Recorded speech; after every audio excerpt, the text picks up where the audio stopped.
Hauptmann Franz Keller had shot down 17 American bombers.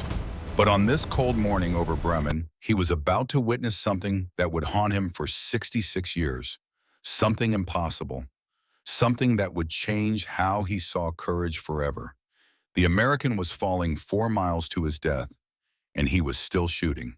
November 29th, 1943. The sky above Bremen, Germany belonged to death. At 24,000 feet, the air temperature dropped to 43 degrees below zero. Cold enough to freeze exposed skin in seconds. Cold enough to turn blood into slush. Cold enough to make every breath feel like swallowing razors. Staff Sergeant James Harper knelt in the tail section of a B-17 Flying Fortress named Lucky Lady, watching German fighters swarm toward his bomber like angry hornets. 19 years old. A farm boy from Mineral Point, Wisconsin. His first combat mission over a heavily defended target. The loneliest position on the aircraft. The tail gunner sat on a bicycle-style seat at the very back of the bomber, separated from the rest of the crew by 40 feet of fuselage. His only company was a pair of .50 caliber machine guns and the German fighters trying to kill him. Behind those guns, Jimmy's breath formed ice crystals on his oxygen mask. His electrically heated flight suit fought a losing battle against the cold. His fingers wrapped in heavy gloves barely felt the triggers beneath them. But his eyes were sharp. Farm boys knew how to shoot. 100 miles away, Franz Keller was strapping into the cockpit of his Focke-Wulf 190, 27 years old. A Luftwaffe ace with 17 kills. His younger brother Dieter had died at Stalingrad 10 months earlier, frozen in Russian snow. Franz had stopped fighting for the Reich's grand vision. Now he fought for something simpler. Revenge. Survival. The ability to look at himself in the mirror each morning. The radio crackled to life. Amerikanische Terrorflieger over Bremen. Alle Jäger hoch. American terror flyers over Bremen. All fighters scramble. Franz pulled his canopy closed and started the engine. The BMW radio roared to life. He'd done this hundreds of times. Roll down the runway, climb into the cold, thin air, find the American bombers. Kill them before they killed his countrymen. Return to base. Write the victory in his logbook. Try not to think about his brother's last letter. These two men, American farm boy and German ace, would meet face to face 66 years later. But first, one of them had to fall from the sky. The 8th Air Force had sent over 300 bombers to destroy Bremen's factories that morning. Flying fortresses and liberators packed into tight defensive boxes, each aircraft positioned to provide overlapping fields of fire. The theory was simple. Mass the bombers so close together that their combined firepower could drive off enemy fighters. The reality was that a direct hit on one aircraft often damaged those flying beside it. Bremen's anti-aircraft defenses opened fire as the formations approached. Black bursts of flak filled the sky like deadly flowers blooming. The bombers could not maneuver. They had to fly straight and level for the bomb run. Shrapnel tore through wings and fuselages with the sound of hail on a tin roof. Jimmy watched a B-17 in the formation ahead take a direct hit. The aircraft folded in half like a closing book and dropped from the sky. No parachutes. 10 men gone in an instant. He thought of his mother's kitchen back in Mineral Point, the smell of bacon on Sunday mornings, coffee percolating on the stove, sunlight streaming through windows onto the checkered tablecloth. That world seemed impossible from here, a dream from someone else's life. Lucky Lady carried 10 men. Captain Richard Morrison, pilot, 24 years old, former truck driver from Ohio. Lieutenant Thomas Bradley, navigator, 22, college boy from Boston, who could calculate wind drift and ground speed in his head. They had families, girlfriends, futures that might extend beyond this morning. Jimmy had enlisted the day he turned 18. Growing up on a dairy farm, he had watched aircraft pass overhead and dreamed of flying. The Army Air Forces needed gunners. Young men with quick reflexes and steady nerves. Farm boys who knew how to shoot. Gunnery training had taught him to track fast-moving targets while compensating for wind altitude and the speed of his own aircraft. He'd learned to fire in short bursts to prevent his barrels from overheating. He'd memorized the silhouettes of German fighters. Messerschmitt B F-109, Focke-Wulf 190. He could identify them at 2,000 yards. But training could not prepare anyone for this. The mathematics were brutal. A bomber crew had to complete 25 missions to go home. Statistical analysis showed the average crew lasted 15 missions. The Schweinfurt raid 2 months earlier had cost 60 flying fortresses in a single day. 600 men killed or captured in one afternoon. This is the story of the only man in World War II who kept fighting while his bomber disintegrated around him. The story of two Serbian doctors who saved a dying boy with nothing but skill and American chocolate. The story of a German guard who repaid kindness with his career. And the story of two old warriors who found peace over coffee and apple pie on a Wisconsin farm. But Jimmy Harper should have died 12 times before any of that could happen. His parachute was destroyed, his aircraft was breaking apart, and physics offered no mercy. If this story moves you the way it moved us, hit that like button. Now, every like tells YouTube to show this story to veterans and families who need to hear it. Subscribe and turn on notifications. We rescue forgotten heroes from dusty archives every single day. Now let me tell you how a farm boy from Wisconsin ended up 4 miles above Germany, about to fall without a parachute. The 96 bomb group had taken off from Snetterton Heath in England before dawn. Lucky Lady was part of a formation that stretched across the sky like a flock of migrating geese. The sound of 1,200 Wright Cyclone engines shook the earth. Inside each bomber, young men checked their equipment with the focused intensity of people who knew they might not see another sunrise. Jimmy's position was at the very back. To reach it, he had to crawl through the waist section, past the ball turret, hanging beneath the aircraft like a glass bubble, past the radio operator's station, past the bomb bay with its deadly cargo. 40 feet from the cockpit to the tail. Once there, he was alone. The compartment was cramped, metal framework pressing close on all sides. 250 caliber machine guns pointing aft. A small window of armored glass. The bicycle seat bolted to the floor. Ammunition boxes stacked within arm's reach. And that was all. No room to stand, no room to turn around, just enough space to kneel behind the guns and wait for the Germans to come. His father's last words before he left for the war echoed in his mind. "Harpers don't quit, son. We finish what we start." Jonathan Harper had said it quietly, standing in the barnyard with his hand on Jimmy's shoulder. A man who'd worked the same land for 40 years, who'd never traveled more than 50 miles from the farm, who'd watched his only son volunteer for a war he didn't fully understand. Jimmy's mother had packed him a lunch for the train. Fried chicken wrapped in wax paper, an apple from their own tree, a thermos of coffee. She'd cried when she kissed him goodbye, but she'd stood straight and proper as his bus pulled away. Wisconsin mothers didn't make scenes. They saved their tears for the night. The formation crossed the North Sea in tight defensive boxes. Below, gray water stretched to the horizon. Above, contrails streaked the morning sky. The bombers flew at 24,000 feet because German fighters struggled at that altitude. The thin air made engines gasp for oxygen. It made every movement exhausting. It turned human breath into frost. Jimmy tested his guns. Short bursts. The recoil pressed against his shoulders.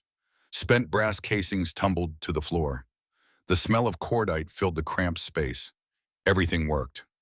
Now it was just a matter of waiting. Franz Keller climbed through broken clouds, his Focke-Wulf 190 responding to every touch of the stick. He'd been flying since 1938. 5 years of practice had made the aircraft an extension of his body.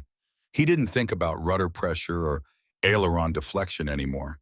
He simply thought where he wanted to go, and the plane went there. Below him, the city of Bremen spread across the landscape. His city. The place where he'd grown up, where his parents still lived if they'd survived the bombing. The Americans had been hitting Bremen for months. Factories, shipyards, submarine pens. Each raid left more rubble, more fires, more families sleeping in basements because their houses no longer had roofs. His radio crackled with German voices. Bomber formation at Angels 2-4 heading 090. 24,000 feet heading east. His staffel assembled around him. 12 Focke-Wulf 19s, each pilot a veteran. They'd learned the hard way how to kill B-7s. Target the engines first. A bomber with damaged engines couldn't keep up with his formation. Then work on the gunners. Eliminate the defensive fire. Finally pour cannon rounds into the fuselage until something vital broke. Franz spotted the formation ahead. Dozens of B-17s in tight boxes, their contrails writing white lines across the blue sky. Beautiful in a terrible way, like watching a flock of eagles. Majestic. deadly, coming to destroy his home.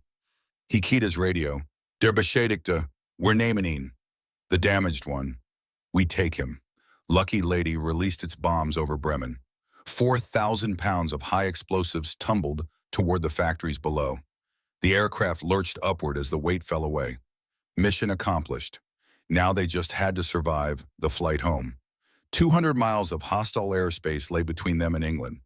200 miles where every German fighter in northwestern Germany would be hunting them. Captain Morrison turned the bomber toward home. The formation began its careful pivot. Stay tight, maintain defensive spacing, watch for fighters. That was when Lucky Lady's #2 engine took a direct hit from flak. The explosion was sharp and brutal, metal shrieking, the propeller windmilled uselessly, spinning free without power. Black smoke poured from the engine cowling.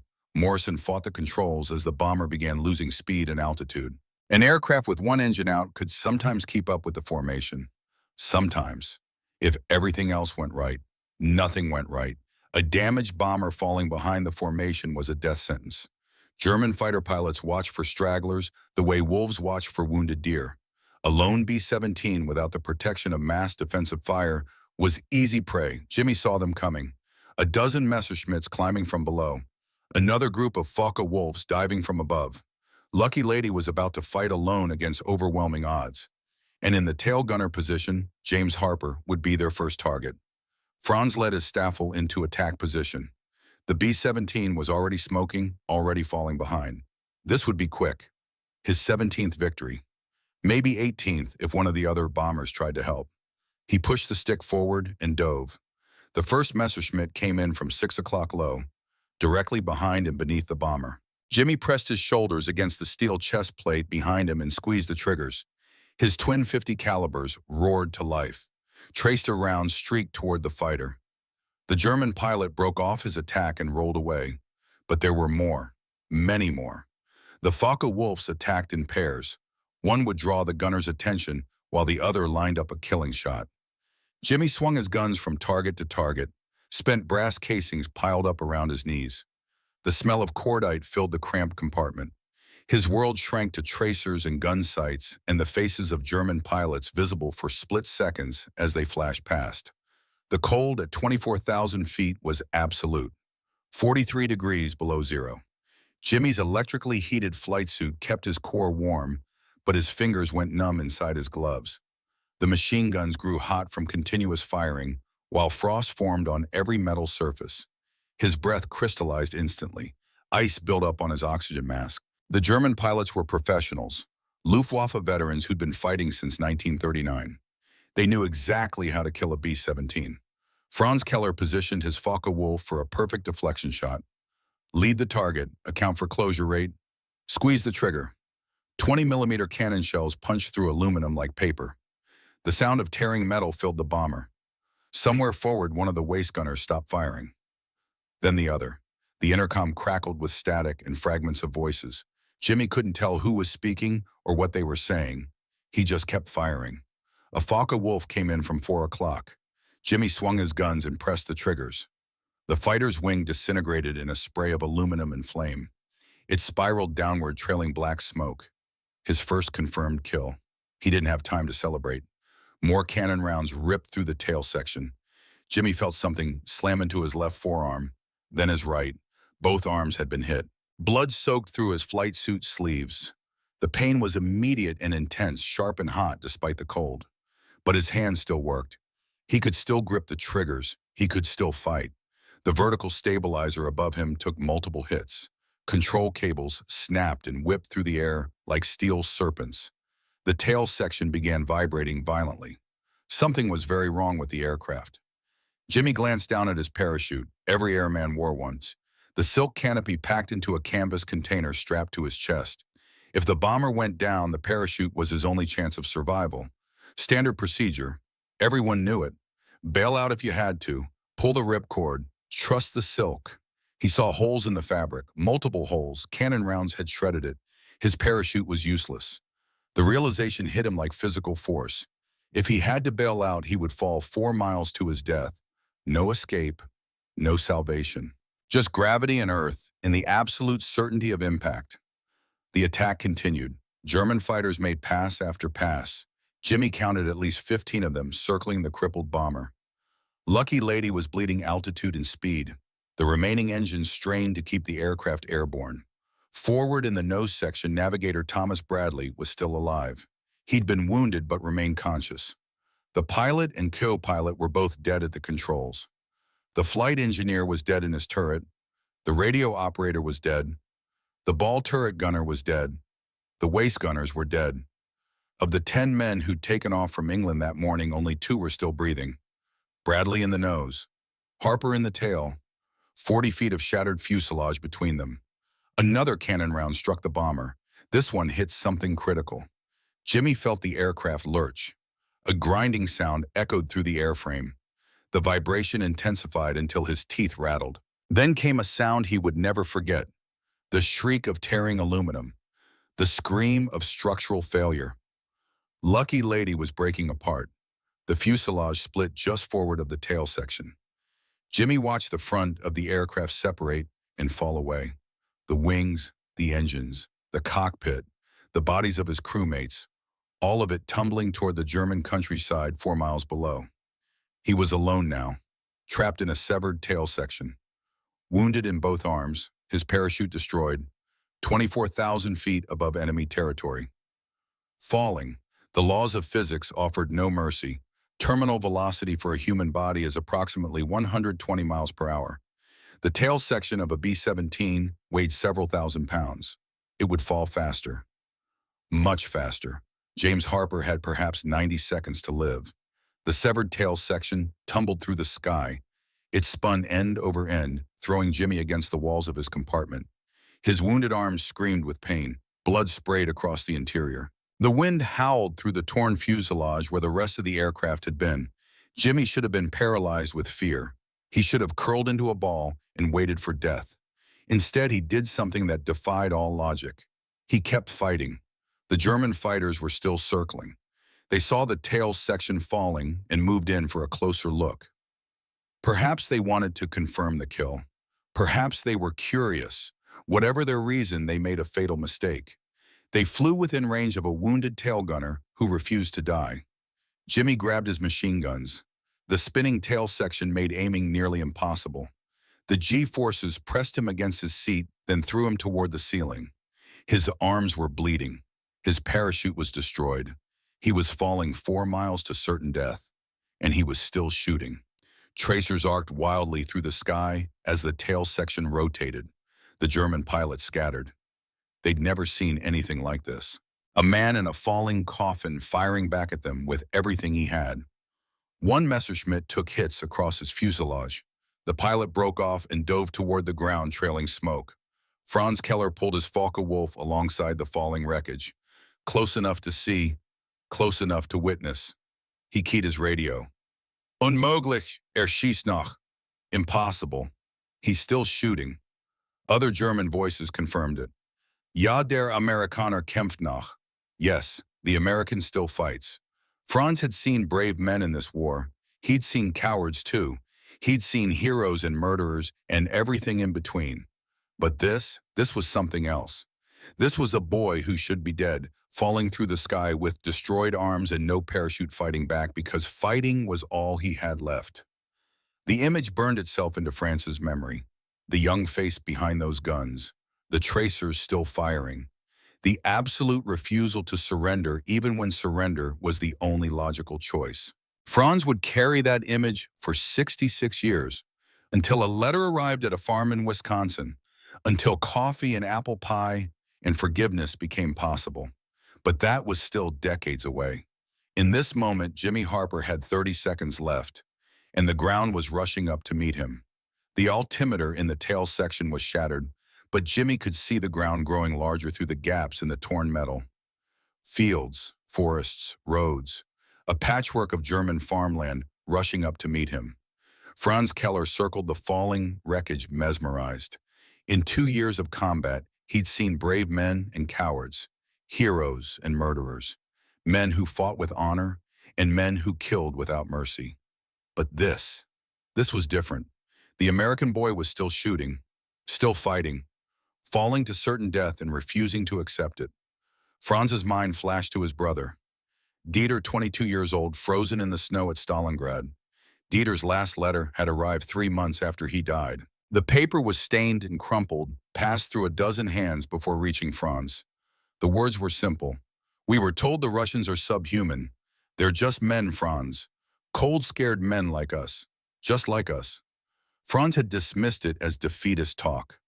Weakness brought on by the Russian winter and the endless grinding battle. But watching this American boy shoot back at the sky while falling 4 miles, Franz understood what his brother had been trying to say. This wasn't about ideology. This wasn't about flags or empires or the grand visions of leaders safe in Berlin. This was about one human being refusing to die quietly, about courage that had nothing to do with politics. The tail section spun through the air at over 200 miles per hour. But something strange was happening. The vertical stabilizer and horizontal stabilizers were catching the air like crude wings. They created drag, resistance. The spinning began to slow. The descent became almost controlled. Almost, Jimmy felt the change. The violent tumbling eased. The tail section wasn't plummeting straight down anymore. It was gliding, still falling, still lethal, but falling differently. The aerodynamics of the wreckage were buying him time. Seconds, perhaps a minute. Time he used to keep firing at any German fighter that came close. The ground was 5,000 feet below, then 3,000, then 1,000. Jimmy braced himself against the steel chest plate. He wrapped his wounded arms around the ammunition boxes. There was nothing else to hold on to. His world narrowed to the rushing earth and the prayer he repeated in his mind. "Please, please let me see home again." He thought of his mother's kitchen, the smell of bacon frying on Sunday mornings, coffee percolating on the stove, his father at the table reading the newspaper. The world he'd left behind when he boarded that bus to basic training, the world that seemed impossibly far away now. The tail section struck the top of a pine tree at approximately 100 miles per hour. The impact snapped branches as thick as a man's arm. The sound was tremendous. Crack, crash, the shriek of aluminum tearing. The vertical stabilizer caught on a trunk and ripped away. The wreckage cartwheeled through the forest canopy, shedding pieces of metal with each impact. Jimmy's head slammed into the steel framework above him. His vision exploded into white light. He felt his ribs crack. Both arms bent at angles they were never designed to bend. The pain was absolute, total. A wave of agony that blanked out thought. The tail section hit another tree, spun sideways, and crashed into the frozen ground. Then silence. The kind of silence that follows catastrophe. The silence of snow settling, of broken branches creaking, of metal cooling and contracting. The silence of a forest holding its breath. James Harper was alive. Barely. He lay in the wreckage, unable to move. Both forearms were broken in multiple places. Compound fractures. Bone protruding through skin. His ribs were shattered. Every breath brought stabbing pain. Blood poured from a wound on his head where a piece of his skull had been torn away. His brain was partially exposed to the freezing air. The crash site was in a forest near the German town of Pissig, 15 miles south of Bremen. Enemy territory. He was surrounded by people who had just watched American bombs destroy their factories and kill their neighbors. Jimmy tried to move. His legs responded weakly. His arms were useless. The cold was already seeping into his body. Hypothermia would kill him within hours if his wounds didn't kill him first. He crawled toward the opening where the tail section had separated from the aircraft. Each movement sent waves of agony through his broken body. He pulled himself onto the frozen ground and looked up at the gray German sky. He had survived a 4-mile fall without a parachute. One of only 3 men in the entire war who would accomplish this feat. But survival meant nothing if he bled to death in a German forest. Voices echoed through the trees. German voices. Soldiers coming to investigate the crash site. They emerged from the forest with rifles raised. A dozen men in field gray uniforms. They surrounded the wreckage and stared at the American lying in the snow. One of them shouted orders. Another ran back toward the road, presumably to summon an officer. Jimmy could not resist. He could not fight. He could barely breathe. The soldiers searched him, roughly ignoring his screams of pain as they moved his shattered arms.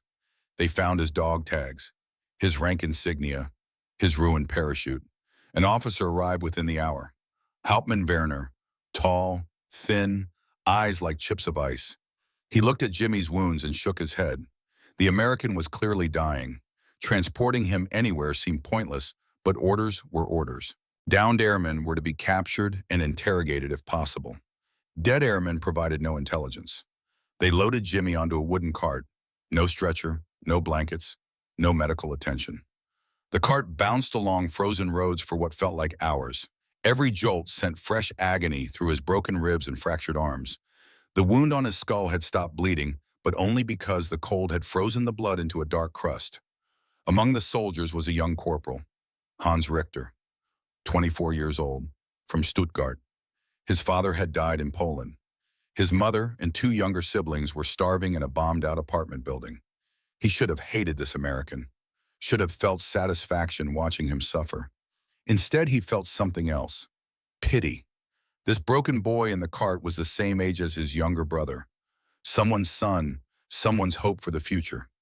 Richter brought water when the officer wasn't looking. He whispered words Jimmy couldn't understand. Es tut mir leid. I'm sorry. The cart delivered Jimmy to a German military facility. He could not identify what kind. His vision blurred. Consciousness came and went in waves. He remembered being carried inside. He remembered lying on a concrete floor. He remembered German voices discussing him as if he were already a corpse. No doctor came. No medic. No one offered water or bandages or morphine. The Germans had limited medical supplies after months of Allied bombing, and they were not about to waste them on an enemy airman who would probably die anyway. Jimmy lay on that concrete floor for 2 days. His wounds became infected. The exposed brain tissue began to swell. His broken arms turned purple and black. Gangrene was setting in. Without surgery, he would lose both limbs. Without antibiotics, the infection would spread to his blood. Without intervention, he had perhaps 48 hours to live. The German guards watched him deteriorate. Some seemed indifferent. Others appeared almost sympathetic. But none of them had the authority or the resources to save him. American bombers had been destroying German cities for months. Medical supplies were scarce. Doctors were overwhelmed with German casualties. And enemy airmen ranked far below German soldiers and civilians on the priority list. Hour 12. The wounds festered. Pus oozed from the breaks in his skin. The smell of infection filled his corner of the room. Hour 24. The exposed brain tissue swelled further. Jimmy's skull throbbed with pressure. His vision came and went. Reality blurred with nightmare. Hour 36. His arms had turned the color of death, purple fading to black, the gangrene spreading from his fingers toward his elbows. If it reached his shoulders, nothing could save him. Hour 48. Jimmy drifted between consciousness and delirium. He saw his mother in the doorway. She was calling him home for supper. He tried to stand, but his legs wouldn't work. She faded like smoke. Young Corporal Richter lingered near Jimmy's corner when he could. He brought water once, holding the cup to Jimmy's cracked lips when the officer's back was turned. The small kindness meant everything. It meant someone saw him as human. Someone cared whether he lived or died. On the third day, they transported Jimmy again. Another cart, another agonizing journey over frozen roads. This time his destination was a prisoner of war hospital, a converted building somewhere in occupied territory where wounded Allied airmen were held until they recovered enough to be sent to permanent camps. The hospital was understaffed and undersupplied. German military doctors performed triage on incoming prisoners. Those with survivable wounds received treatment. Those deemed beyond saving were left to die. Jimmy's injuries placed him firmly in the second category, but the hospital held a secret. Among the prisoners were 2 Serbian doctors, military physicians captured on the Eastern Front. They had been pressed into service treating wounded POWs, performing surgeries with inadequate equipment and almost no anesthesia. The Germans allowed this because it freed their own doctors for more important patients. Dr. Milan Petrovic was 45 years old. Before the war, he had been chief surgeon at Belgrade's largest hospital. A man who performed delicate operations with electron microscopes and the finest surgical tools European medicine could provide. Now he worked in a converted warehouse with instruments designed for field amputations. His colleague was Dr. Nikola Jovanovic, 38, a trauma specialist who had seen more shattered bodies in 2 years of war than most doctors saw in a lifetime. His wife and daughter were still in occupied Yugoslavia. He did not know if they were alive or dead. He kept working because working was the only thing that kept him sane. The two doctors examined Jimmy with professional detachment. Compound fractures, both arms severely infected. Skull fracture with exposed dura mater. Multiple broken ribs with possible pneumothorax. Massive blood loss. Shock. Hypothermia. Dr. Petrovic spoke quietly in Serbian to his colleague. He should be dead already. Dr. Jovanovic nodded. How is he still conscious? They stood over the broken American boy and made their assessment. By every medical standard, he was beyond saving. The resources required to treat him simply didn't exist. The rational decision was to make him comfortable and let nature take its course. Dr. Petrovic looked at Jimmy's young face. 19 years old, the same age as his son had been. Alexander, dead in the rubble of Belgrade. Dr. Petrovic had been at the hospital saving strangers when his boy died. He'd carried that guilt every day since. A Red Cross package arrived during their examination. These packages were sent to POW camps by neutral organizations. They contained basic medical supplies, bandages, antiseptic, pain medication when available, and other items meant to maintain morale. Dr. Petrovic opened the package. Inside were the expected medical supplies, but there was also something else. 5 chocolate bars, real chocolate. Not the ersatz substitutes that passed for chocolate in wartime Germany. Real American chocolate. Dark brown, smooth.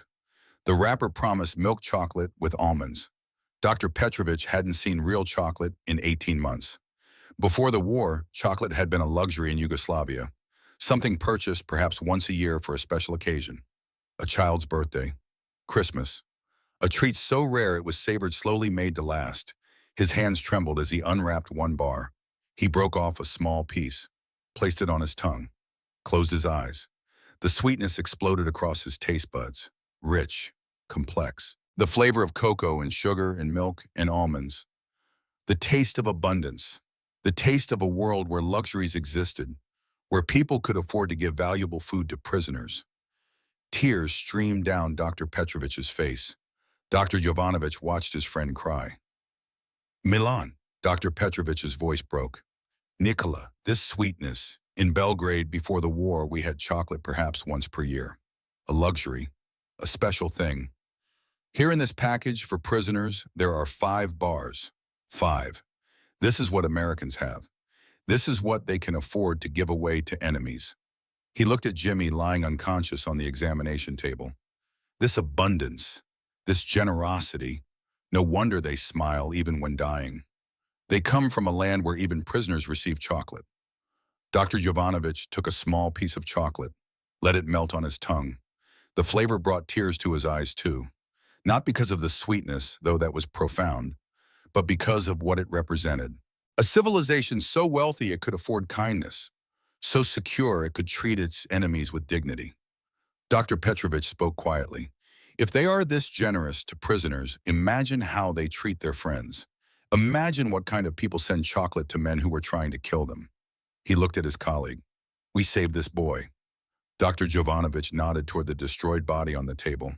We have no proper equipment, no anesthesia, no antibiotics. The infection is already in his blood.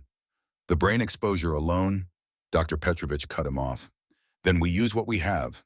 This boy's people, these Americans, they showed us kindness in a chocolate bar. They reminded us what humanity looks like. We repay that. We save him. The decision was made, not because anyone ordered it, not because they had the proper tools or medications, simply because chocolate had reminded 2 exhausted doctors why they had chosen medicine in the first place. To save lives, to fight death, to be human in a world gone mad with killing. They prepared for surgery. The operating table was a wooden board laid across sawhorses. The instruments were designed for field operations. Saws for amputations, forceps for extracting shrapnel, thread for rough sutures. Nothing delicate, nothing precise. Just the brutal tools of battlefield medicine. For anesthesia, they had local numbing agents. Enough to dull the worst pain, but nowhere near enough to make Jimmy unconscious. He would feel much of what they did. He would scream.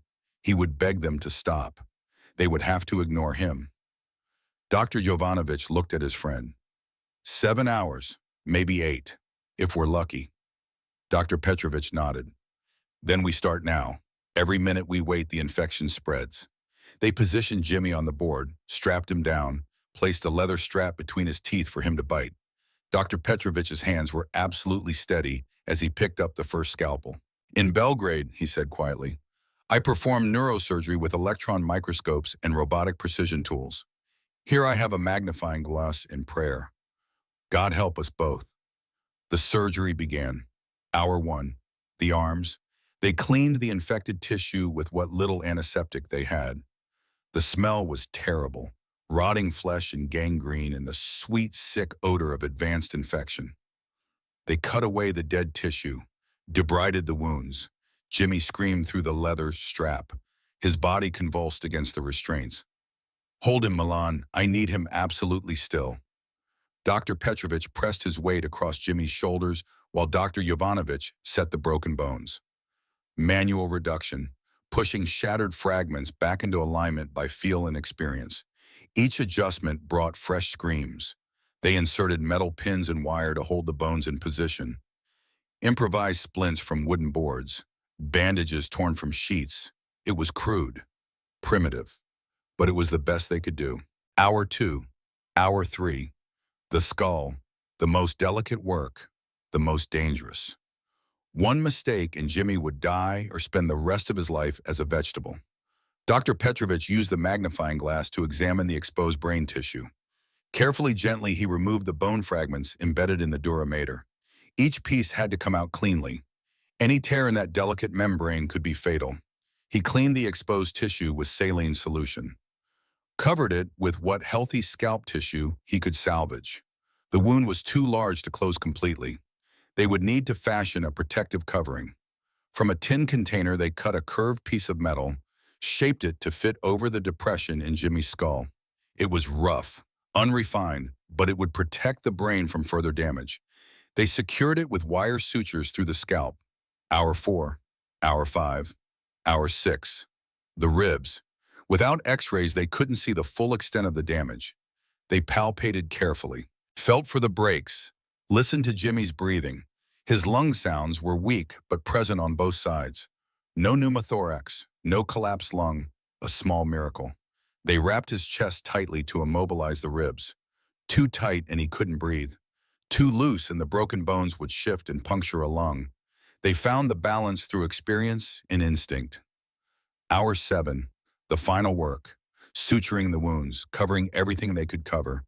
They used their entire week's allotment of sulfa powder on Jimmy's infections, poured it into the wounds, packed it around the exposed tissues, prayed it would be enough.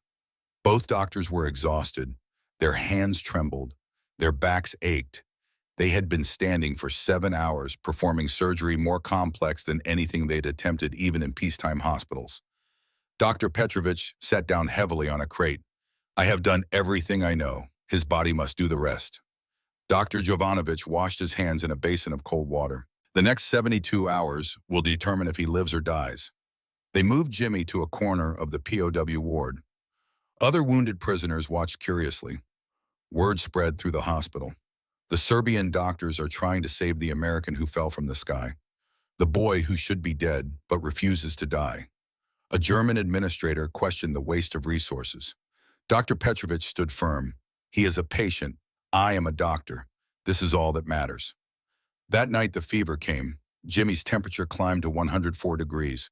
His body shook with violent chills despite the sweat pouring from his skin. The infection in his blood was waging war against his immune system. Without antibiotics, there was nothing more the doctors could do. They could only watch and wait and hope. Dr. Petrovich pulled a crate next to Jimmy's cot, sat down, prepared for a long night. He changed the bandages when they soaked through with sweat and blood.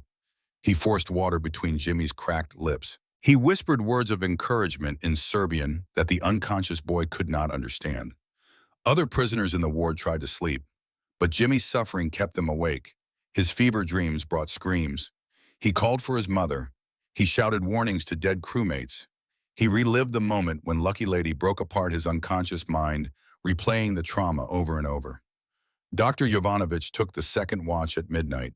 He sat beside his colleague and spoke quietly.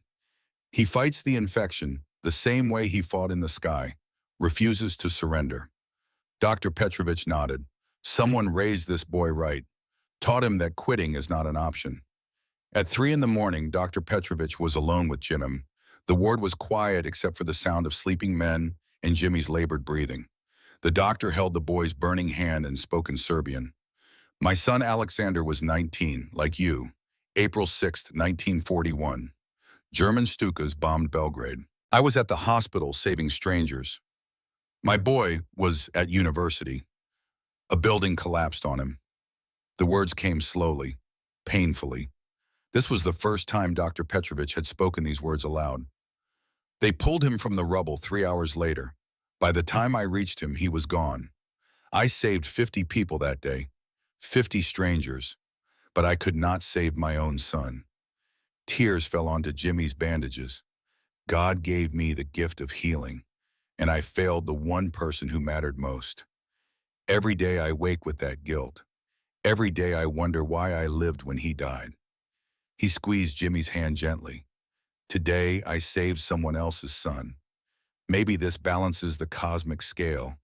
Maybe Alexander watches from heaven and forgives me. Maybe this is why I survived the war. To be here, now, with you, so someone's boy can go home to his mother. The fever raged through the second night. Jimmy's delirium intensified. He screamed and thrashed against the restraints they'd placed to keep him from tearing open his wounds. Dr. Jovanovic and Dr. Petrovich took turns sitting with him, cooling his forehead with damp cloths, speaking words of comfort he could not hear. At dawn on the third day, something changed. The fever broke suddenly. Jimmy's temperature dropped. His breathing eased. His eyes opened clear for the first time in 72 hours.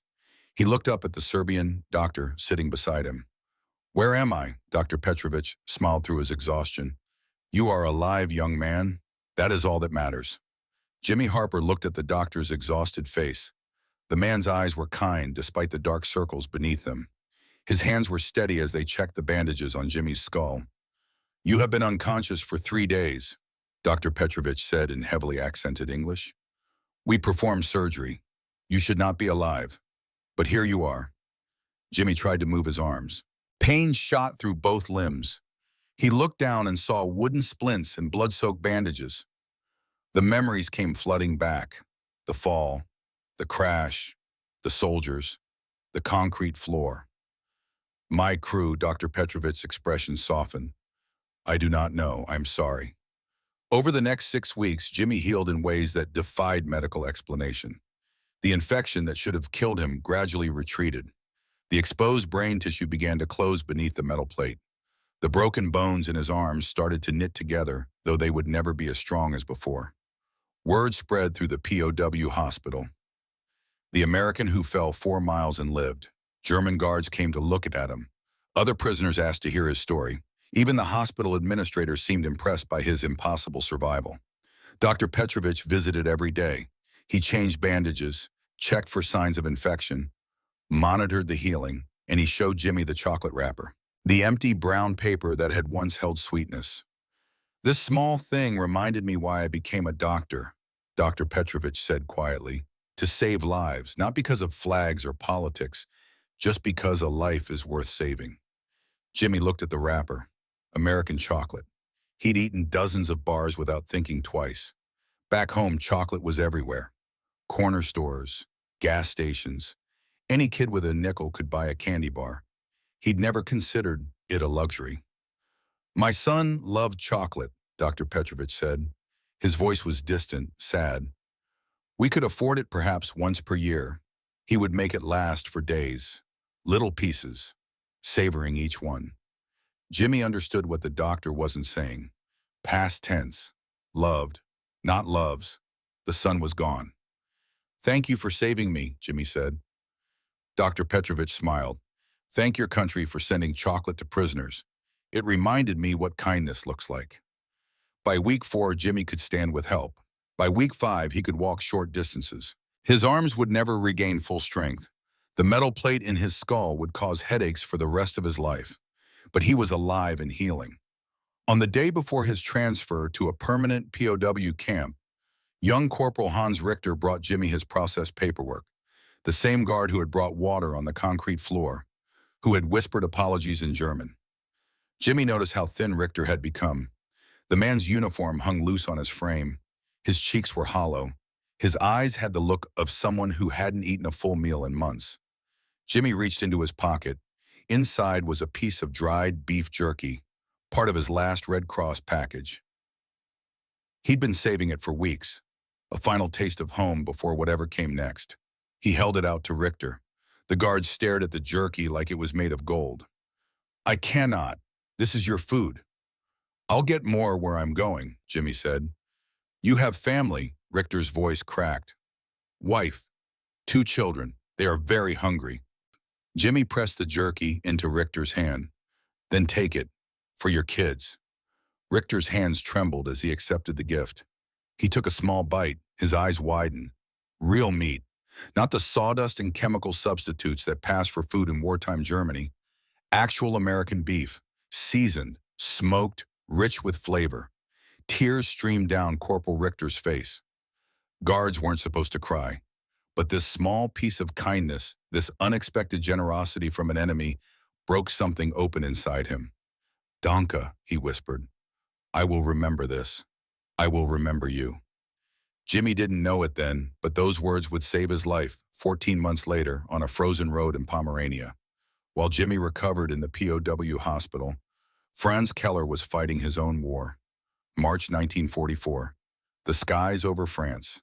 A dogfight with American P-47 Thunderbolts. His Focke-Wulf took multiple hits. The engine coughed black smoke. The controls went slack. Franz barely had time to open his canopy before the aircraft spiraled into a fatal spin. He pulled the ripcord. The parachute deployed. He floated down toward occupied France and an uncertain future. American infantry found him within the hour. He expected execution. Summary justice for a fighter pilot who'd killed so many of their bombers. Instead, they gave him coffee. Real coffee. Not the ersatz grain substitute Germans had been drinking for years. Actual coffee. Dark, strong, hot. A sergeant from Texas poured it into a tin cup and handed it to Franz with a cigarette. "War's the war, Fritz," the sergeant said. His name was Jackson, 30 years old, former ranch hand. "You're just a man now." Franz stared at the American. "I killed your bombers, your friends." Sergeant Jackson shrugged. "Yeah, and we killed yours, but you ain't armed now and I ain't a murderer. Simple as that." The coffee tasted like heaven. Franz hadn't tasted real coffee in 2 years. The warmth spread through his body. The caffeine cleared his mind, and the simple human decency of the gesture made him question everything he'd been taught about Americans. They transferred him to a POW camp in England. The conditions shocked him. The food was better than what German civilians were eating. Medical care when he fell sick with pneumonia. Recreation time. Books. Even sports equipment. The Americans treated their prisoners better than Germany treated its own people. Franz struggled to reconcile this reality with the propaganda he'd been fed. Americans were supposed to be monsters, gangsters, brutal capitalists who valued nothing but money. Instead, they were surprisingly kind, almost casual about the whole business of war. One evening in the camp, Franz overheard 2 other captured Luftwaffe pilots talking. He recognized one of them, Oberleutnant Schneider, a veteran from JG-54. "Did you hear about the American tail gunner?" Schneider said. "Fell from his bomber over Bremen last November. No parachute, 4 miles. They say he lived." Franz's blood went cold. November. Bremen. That face behind the guns, still shooting while falling. "I was there," Franz said quietly. "I shot down that bomber. I watched him fall." Schneider looked at Franz with something like awe. "They say he's in a POW camp somewhere in Germany. Wounded but alive." Franz lay awake that night in his bunk. The image he'd been carrying for months took on new weight. The American boy wasn't dead. Somehow, impossibly, he'd survived. That courage, that refusal to surrender, had been rewarded with continued life. Franz didn't know why this mattered so much. But it did. That boy's face haunted him. the tracers still firing from falling wreckage, the absolute defiance of death. It changed something in how Franz saw the war, how he saw courage, how he saw his enemy. If you're watching this and thinking about your own father or grandfather who served, drop a comment right now. Tell us where they served. Tell us their story. This community is built on remembering, on honoring, on making sure these men are never forgotten. Autumn 1944. The Germans decided to move several hundred Allied POWs across the Baltic Sea. The vessel was an aging freighter never designed for human cargo.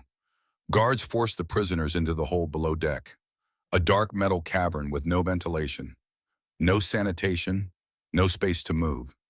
Jimmy descended into that hold with 200 other men. The hatch closed above them, darkness so complete he couldn't see his own hands. The ship began to move, and 4 days of hell began. The hold was a sensory nightmare, complete blackness. The air thick and hot, despite the cold outside. The only sounds were groaning, coughing, men vomiting, men with dysentery who couldn't reach the single bucket designated as a latrine. The stench became unbearable within hours. Human waste, vomit, sweat, fear. The smell of 200 men crammed into a space meant for cargo. The ship rolled in the Baltic swells. Men were thrown against each other, against the walls. There was no room to sit, no room to lie down, just the press of bodies in absolute darkness. Some men died in that hold. Their bodies remained among the living because there was nowhere else to put them. Some went mad from the darkness and the smell and the constant rolling motion. They screamed. They fought invisible enemies. They wept like children.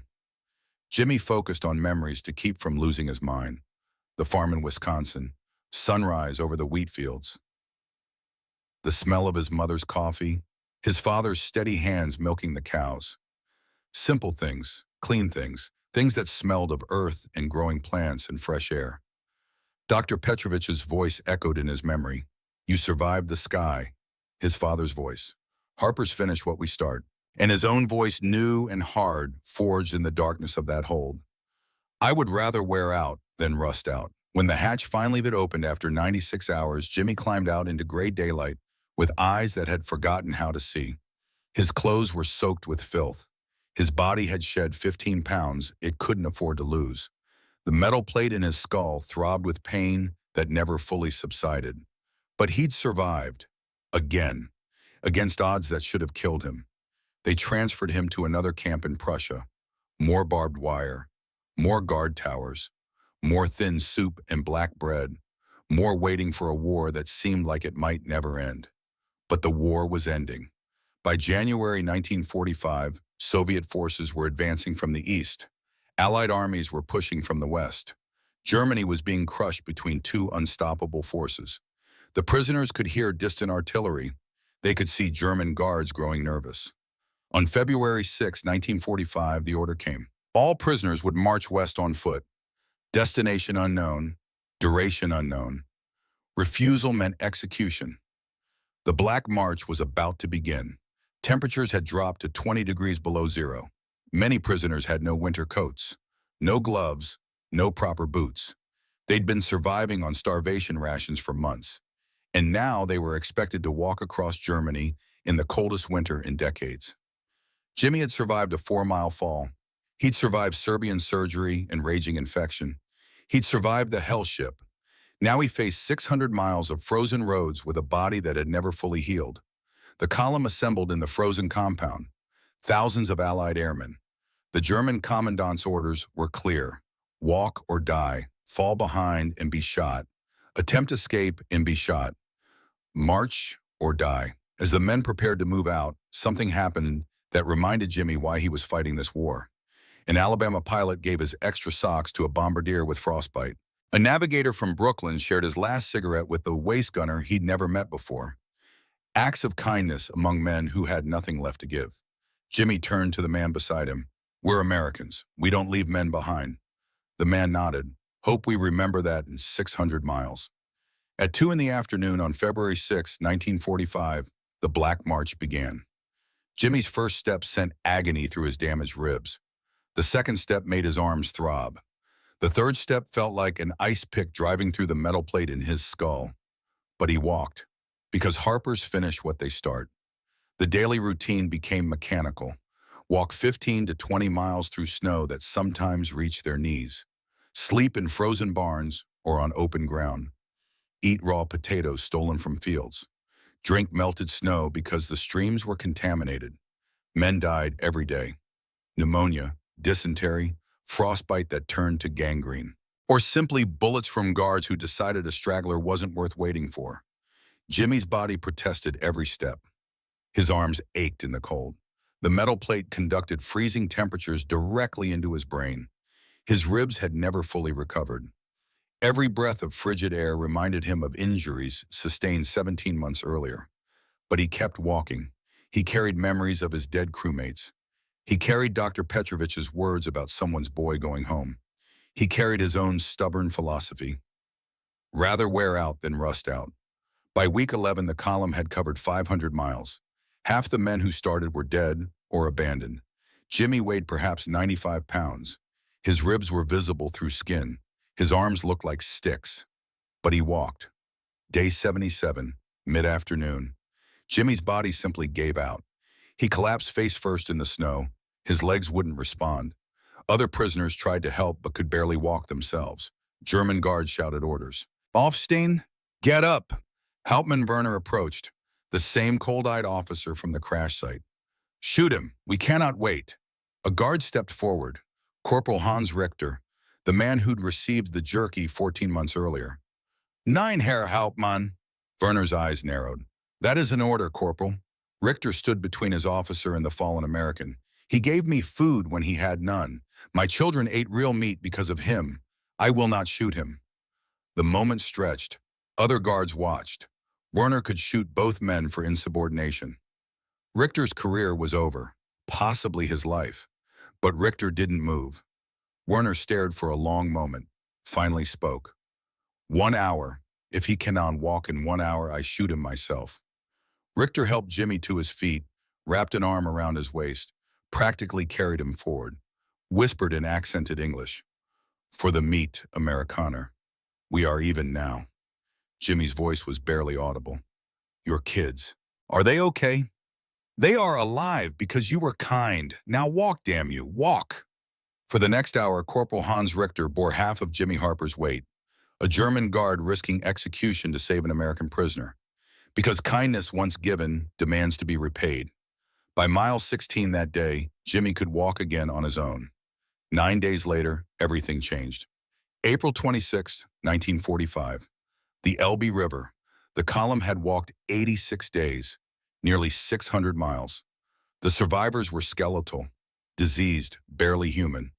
Then American voices echoed across the frozen landscape. Soldiers from the 104th Infantry Division intercepted the column. German guards threw down their weapons, surrendered without a fight. The prisoners stood in stunned silence, unable to process what was happening. An American sergeant approached. You're safe now, boys. You're going home. The prisoners couldn't react at first. Their minds couldn't accept it. Then one man started crying, then another. Then everyone. 86 days of holding themselves together. Now they could break. A medic handed Jimmy a tin cup. Steam rose from the surface. Real coffee, not ersatz. Actual American coffee. Jimmy took the first sip. The flavor exploded on his tongue. He hadn't tasted real coffee in 17 months. The warmth spread through his body like forgiveness. Easy, kid, the medic said. Your stomach ain't used to this. Jimmy looked up at the medic. American uniform, American flag patch, American kindness, and a cup of coffee. I'm really free. The medic nodded. Yeah, son, you're going home. Jimmy broke down crying. The first tears he'd allowed himself in 17 months. They weighed him at the field hospital. 93 pounds. He'd lost 57 pounds, nearly 40% of his body weight. The doctors examined his wounds with growing astonishment. The metal plate in his skull, the improperly healed arms, the damaged ribs, the scars from 17 months of hell. His service record told an impossible story. Survive fall from 24,000 feet without parachute. 17 months as POW. 86-day forced march. The doctors shook their heads in disbelief. The Army awarded him 2 Purple Hearts for his wounded arms, the Air Medal with Oak Leaf Cluster, the European Theater Ribbon, the POW Medal. They gave him an honorable discharge on December 1st, 1945. Jimmy returned to Mineral Point in May. His mother saw him getting off the bus and ran to him crying. She held him carefully, knowing he was fragile. "I prayed every single night. I knew you'd come back." His father stood back, tears streaming down his weathered face. "You finish it what you started, son." But Jimmy Harper couldn't talk about what he'd endured. Not to his mother, not to his father, not to anyone. The experiences were too painful. The losses too profound. 8 of his crewmates had died on Lucky Lady. Countless friends had perished in the camps and on the march. He met Eleanor Mitchell at a church social that summer, a local girl who'd worked at a war factory. She'd known him before he left, barely remembered her, but she saw past the physical scars in the hollow eyes, in the trembling hands. She saw the man underneath the damage. "Everyone says, you're a hero," she said. Jimmy shook his head. "I'm not. I just didn't die." That took courage. Took stubbornness. "I'm too stupid to quit." Eleanor laughed. The sound was genuine and warm. The first real laughter he'd heard in years. "You're not broken, Jimmy. You're here, that's what matters." Something in her voice reached past his walls. She saw him, really saw him. Not the medal recipient or the impossible survivor. Just Jimmy, the farm boy who'd gone to war and somehow made it home. They married in December. Bought a small farm near Mineral Point with a veteran's loan. Had 9 children over the next 15 years. Jimmy worked the land, raised his family, attended church on Sundays, watched his grandchildren grow. He rarely spoke about the war. The silence lasted 60 years. In 2007, the Wisconsin Board of Veterans Affairs created a new honor, the Veteran Lifetime Achievement Award. They chose James Harper as the first recipient, 83 years old.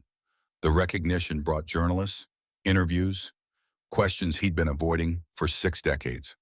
A local teacher named John Brewster became fascinated by Jimmy's story, began researching military records, German archives, interviews with surviving witnesses. The project would eventually become a book, a complete account of the farm boy who fell 4 miles and lived.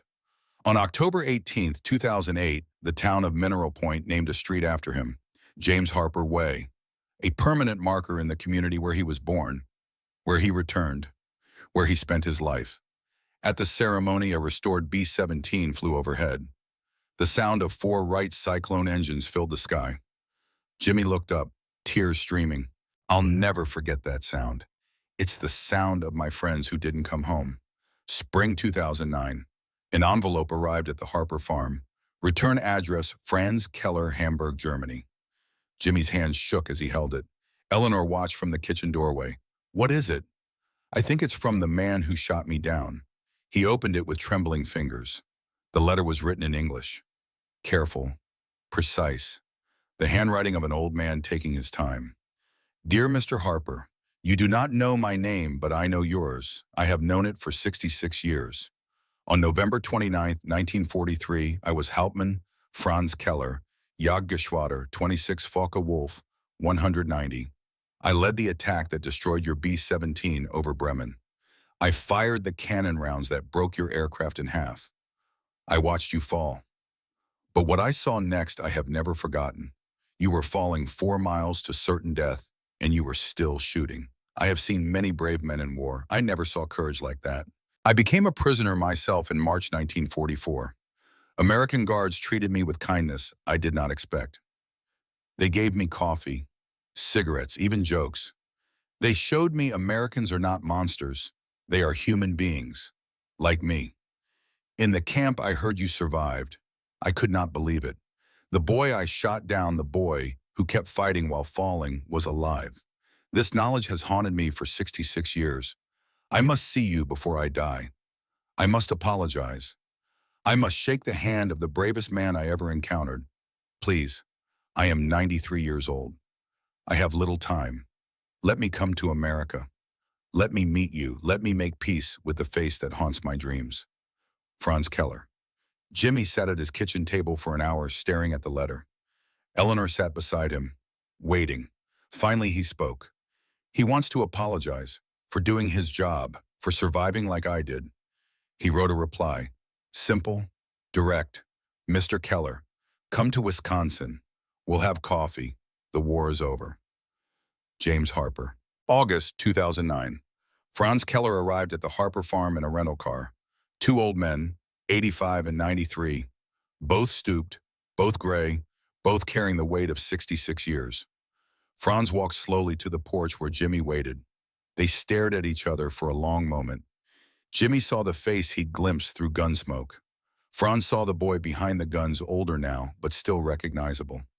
I saw your face that day, Franz said quietly. Behind the guns, you were just a boy. You were just doing your job.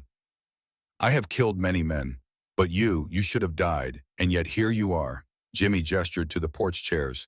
Two Serbian doctors saved me. A German guard saved me. War made us enemies. Doesn't mean we have to stay enemies. Eleanor brought out coffee and fresh apple pie. Real American coffee. The smell filled the porch. Franz took the first sip and closed his eyes. The same gesture he'd made as a prisoner 65 years earlier. Tasting abundance. Tasting generosity. He took a bite of pie. The sweetness, the cinnamon, the flaky crust. Tears formed in his eyes. This abundance, he whispered. I received American coffee as a prisoner. It changed how I saw you. Your people showed me what humanity looks like. Jimmy nodded. The doctors who saved me showed me the same thing. Kindness doesn't wear a uniform. They sat on that porch for hours, two old warriors sharing stories. Franz described the attack from his perspective, the moment he saw the tracers firing from falling wreckage, the impossible courage that shattered everything he thought he knew about enemies. Jimmy described the fall, the crash, the Serbian doctors and the chocolate, the hell ship in the Black March. Corporal Richter saving his life with a memory of jerky. When I saw you shooting while falling, Franz said, something broke in me. I realized this is not war about ideology. This is men killing men. And for what?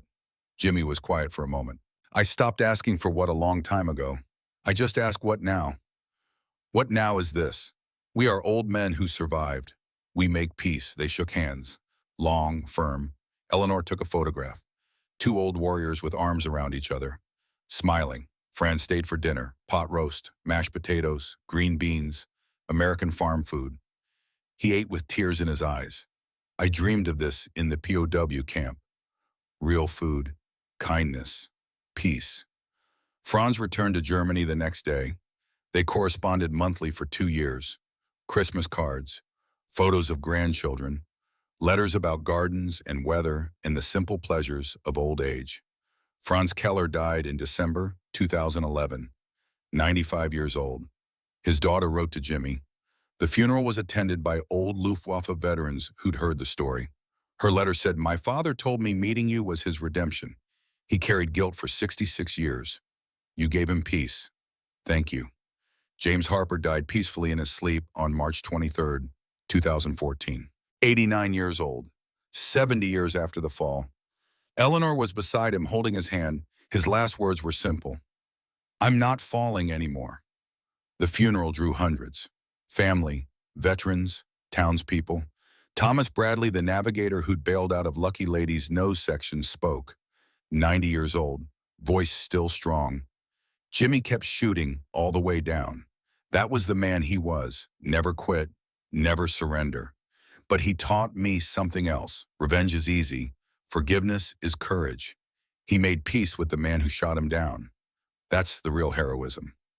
Military honors, flag folding, 21-gun salute. Flowers arrived from Germany. Franz Keller's daughter.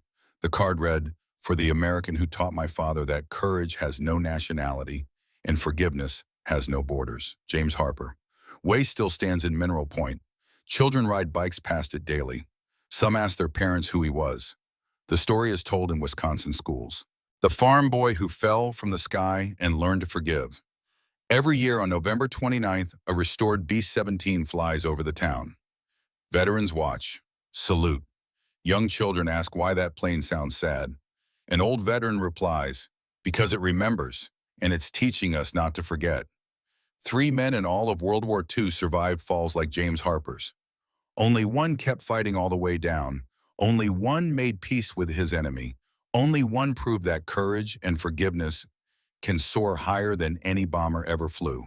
The war made them enemies. The fall made him legend. The letter made them friends. And that small street sign in Mineral Point, Wisconsin, it says more than just a name. It says Americans finish what we start. We fight when we must. We forgive when we can. We remember forever.